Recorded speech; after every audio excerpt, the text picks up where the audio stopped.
Assalamualaikum warahmatullahi wabarakatuh. Perkenalkan, nama saya Anandia Azhara Ayu Fitri dengan NIM 2103190 dari kelas PKN 2021A. Pada kesempatan kali ini, saya akan menjelaskan mengenai hasil kerja saya, yaitu chapter report mengenai Social Studies Curriculum in Thailand atau Kurikulum IPS di Thailand. Pada presentasi kali ini, ada 6 subbab yang akan saya bahas. Yang pertama yaitu ada kurikulum IPS setelah perubahan pemerintahan politik pada tahun 1932 hingga 1957. Nah, bagaimana sih kurikulum IPS setelah perubahan pemerintahan politik ini? Nah, jadi pada tahun 1932 ini ada perubahan pemerintahan politik dari monarki absolut menjadi monarki konstitusional, sehingga kurikulum IPS juga bergeser sesuai dengan perubahan pemerintahan politik tersebut. Nah, tujuan utamanya ini untuk mengajarkan siswa untuk memahami makna demokrasi dan konstitusi serta peran dan tugas semua pemangku kepentingan gitu. Pada subbab ini juga dijelaskan bahwa tujuan kebijakan pendidikan mencerminkan ideologi ultranasionalistik.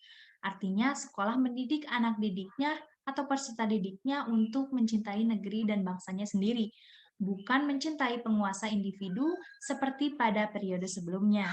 Nah, buku teks ini juga menjelaskan bahwa di bawah monarki konstitusional, konstitusi adalah hukum tertinggi yang mendefinisikan hak-hak rakyat serta struktur, peran, dan hubungan antara tiga entitas pemerintahan, yaitu eksekutif, legislatif, dan yudikatif. Yang kedua yaitu ada demokrasi ala Thailand tahun 1958 sampai dengan 1976. Pada demokrasi ala Thailand pada periode ini tuh tidak sesuai dengan arti demokrasi sesungguhnya. Nah, pada periode ini juga demokrasi juga tidak sesuai dengan keadaan Thailand gitu. Karena Perdana Menterinya itu membatalkan Konstitusi 1932, yang dimana Konstitusi 1932 ini kan mementingkan hak-hak rakyat, mendengarkan aspirasi rakyat dan lain sebagainya. Nah, pada periode ini, menterinya itu membatalkan Konstitusi 1932, membubarkan partai politik, mencabut hak serikat buruh, dan melarang semua pertemuan publik untuk tujuan politik. Nah, isi buku teks IPS ini mengutamakan tatanan sosial, paternalisme, kekuasaan Perdana Menteri yang tidak terbatas, dan status ketuhanan raja. Sedangkan pesan dalam buku teks ini mencerminkan kebijakan pemerintahan yang tadi gitu, yang mengutamakan disiplin dan ketertiban sosial di atas kebebasan dan partisipasi demokratis rakyat.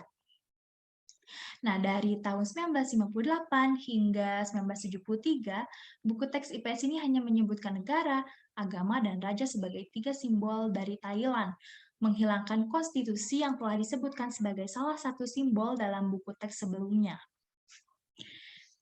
Nah, pokok bahasan yang ketiga yaitu ada rezim demokrasi semu dan kurikulum 1984. Pokok bahasan yang ketiga ini membahas tentang kurikulum IPS pada periode rezim demokrasi semu dan kurikulum 1984. Periode ini memiliki isi buku teks yang menggemakan ideologi politik negara. Raja-rajanya pun sangat mendukung demokrasi dan bekerja untuk memfasilitasi transisi yang mulus menuju sistem pemerintahan yang baru. Yang keempat yaitu ada kurikulum IPS pasca krisis ekonomi tahun 2001 hingga 2008. Bagaimana sih kurikulum IPS setelah pasca krisis ekonomi? Nah, jadi pada tahun 1997 ini Thailand mengalami krisis ekonomi. Nah, dan baru dapat terasasi pada tahun 2001. Nah, sesuai dengan adanya fenomena krisis ekonomi tersebut, maka kurikulum 2001 ini menekankan bahwa kurikulum di sekolah ini harus merumuskan kurikulum sekolahnya sesuai dengan masukan dari masyarakat lokal, seperti budaya dan juga kearifan lokal. Nah, kearifan lokal dan budaya lokal ini ditekankan sebagai sumber daya yang harus dihormati dan dimanfaatkan oleh orang Thailand gitu. Nah, karena perumusan Kurikulum lokal ini didasarkan pada proses demokrasi partisipasi antara masyarakat di tingkat sekolah dan masyarakat. Proses tersebut diharapkan dapat mengarah pada interpretasi baru dari pengetahuan dari pusat. Nah, ya dan yang pokok bahasan yang kelima yaitu ada kurikulum IPS setelah kudeta militer, kembalinya nasionalisme.